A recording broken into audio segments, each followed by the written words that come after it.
Pilipino.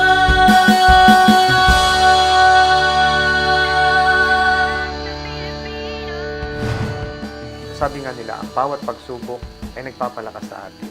Sana, sabay ng lakas ng loob at tibay ng damdamin, ang nangyaring trahedyang dulot ng Super Typhoon Yolanda ay magbigay din sa atin ng aral o leksyon. Leksyon sa kung paano dapat natin harapin ang bawat trahedyang nagbabadya.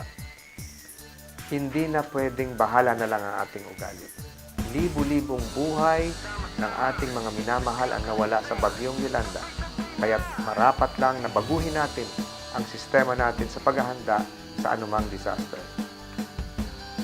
Sa pagbisita ko sa Tacloban, hindi ko maikakaila ang paghanga sa mga tao sa kabila ng bigat ng trahedya na yumanig sa kanilang buhay, natatangi pa rin ang pananampalataya nila sa Panginoon ng mga Pilipino. At sa paniniwala ko, ito ang nagbibigay sa bawat isa sa atin ng lakas at pag-asa.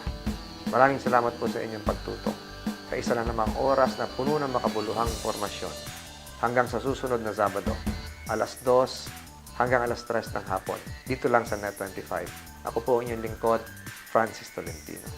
Ito po ang programa para sa inyo, 10-4 para sa Pilipino. Tutukan nyo kami sa Facebook, Twitter at Instagram, 10-4 para sa Pilipino, at sa livestream, eaglenews.ph. 10-4 para sa Pilipino.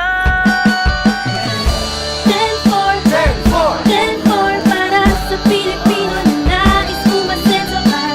10-4 10-4 para sa Pilipino na nais na matuto Sa kultura, postura, literatura, agrikultura, dapat tandaan sa batas trapiko, magaling sa sports, magnifico. Edukasyon, turismo, musika at sining, how to do at kung anong meaning, kahit ano ay kaya basta. Sama-sama, nagpapakaisa, sabay-sabay.